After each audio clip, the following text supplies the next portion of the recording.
Hi guys and welcome to Orleans Rendezvous. Today I am in the beautiful city of Cape Town at the waterfront Southern Sun Hotel to talk to one of the city's own local celebs. He is known as the man whose voice is a mix between a bass guitar and an angelic theme. Today I rendezvous Richard Stirton, Season 1 winner of The Voice South Africa.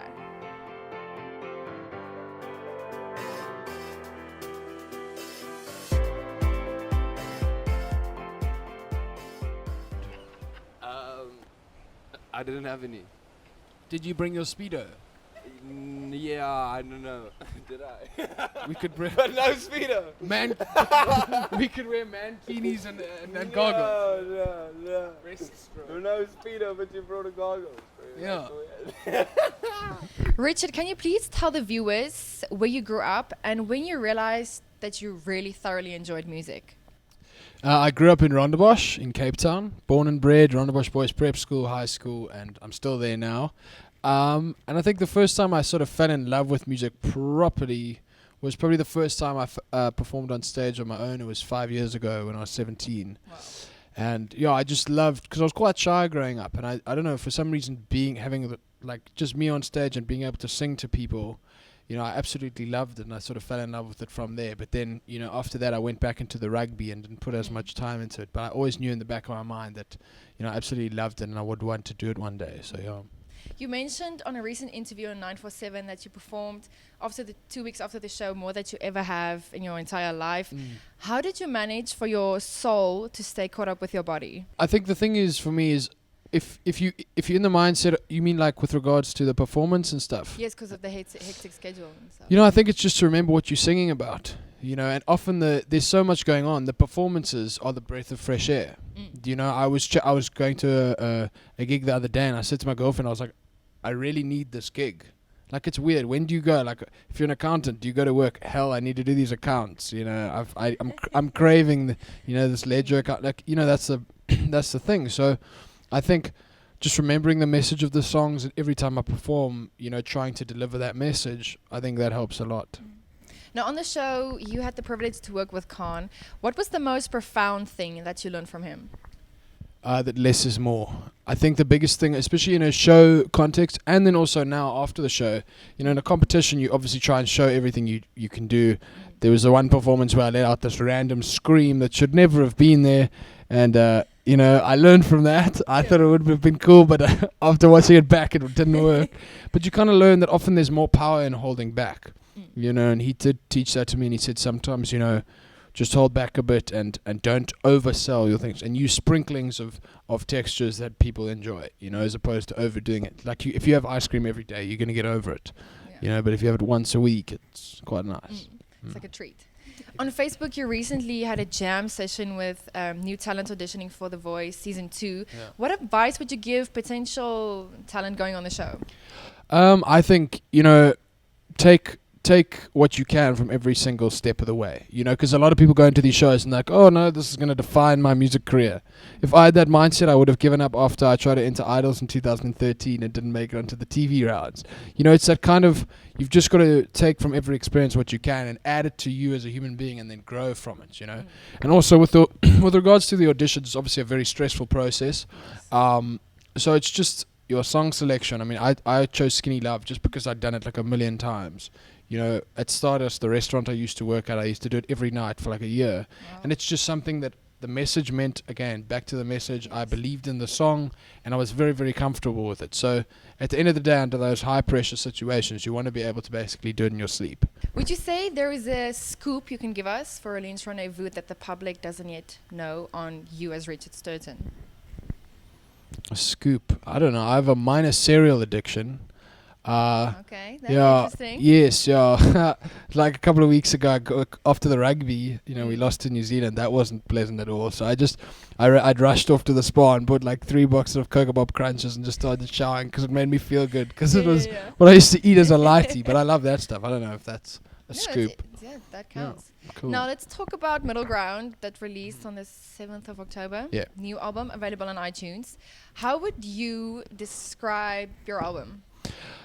It comes back to the message. I think I believe in all of the songs, and I think they they sort of are written to evoke emotions in people, but at the same time, you know, if you in your car on your way to work or on your way home, they're going to get you vibing and get you excited, you know. So if you strip them down to their core, they're gonna evoke an emotion, and they might resonate with you and your life and where you're at the time. But also we've kind of built the rhythm sections and the sound base of the song so that it's quite uplifting and quite, you know, vibey kind of thing. So yeah. Richard, how would you like your music to be remembered in 5 years' time? I just want them to be songs that people can remember, and people that have memories associated with them. I don't want to be a guy who's a flash in the pan and that, you know, they kind of listened to my music and that was great and then they moved on to the next thing. I want all the supporters, I don't even like calling them fans because it's a bit superficial, the supporters to sort of listen to my music now and join me on this journey, you know, because I want to be in this industry for 10, 15, 20 years if possible, you know. So it's just to start at a place where they believe in what I'm doing, and I can show my appreciation by going to all of them and trying to perform, and then we can grow, you know, as we go. I just want it to be real music. Now, you won The Voice, which I would say kind of, you can say you have a voice, but what would you use your voice for if you could address the youth of South Africa? Yo, that's a huge question. You know, I think I wake up a lot of the time and we always hear, I mean, I was watching Carte Blanche last night. You know, we know about all the issues in our country. There's several, you know, all the time. But I just think that, you know, this country has so much potential. I genuinely believe it could be the best country in the world. I mean, even if you just look at our resources from like a foundation point of view, and the diversity we have, it's just a beautiful country, even if you look at the landscape and everything and the people we have here. So I do feel like, I don't know, I have been like, you know, guys like Bob Marley, they come in and they sort of almost preach the kind of, you know, like, let's live in unity kind of peace vibe. But like, I think if people live together in this country harmoniously, like, I really do feel that we could be the best country in the world. One last question. If the TV series Vikings were to maybe approach you, would you say yes? Well, I haven't been to gym in a while, so I'm going to as I said, I played a lot of rugby and I have let myself go in recent months. Yeah. You know, we were staying at the Protea Hotel Wanderers in Joburg during The Voice, and I probably had like 80 to 90 toasted sandwiches there, so it wasn't good life choices. So if I got my, you know, back into my training regime, maybe it would be a vibe. Yeah. But I don't know. Because I feel like you have the look, like you can get away with. You think so? An audition, definitely. Thank you. Well, I will try.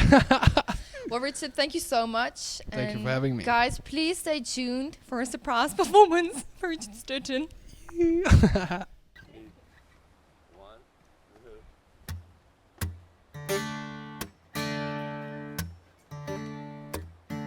You're looking so distant, I'm pulling at your coat. There's a lump in my throat because I have to go. You're on the staircase, your head on your knees. You're making that same face, singing please just leave. You still stand up with all of your love, and you woke me to the door. Whoa, you are what tears me the most, and every time I leave I miss you the most. The thought of losing you is what scares me the most. It's only you. I'm calling from a hotel at the end of the day, and you hoping that it went well. Now I have to say, does it feel painful? But it still feels strange, because I want you with me, and that's a word change. You're still in the doorway, still on the phone. Now do you feel alone? Whoa, you are what tears me the most, and every time I leave I miss you the most. The thought of losing you is what scares me the most. Whoa,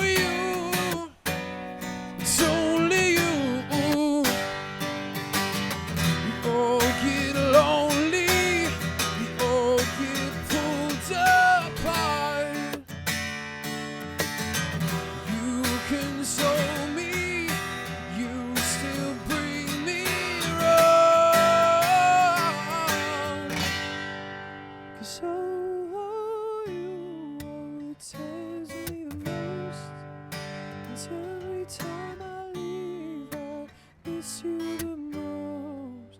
The thought of losing you is what scares me the most. And so you, it's only you. And so you are what scares me the most. And every time I leave, I miss you the most. The thought of losing you is what scares me the most. Whoa, you, it's only you. It's only you. It's only you. It's only you. It's only you.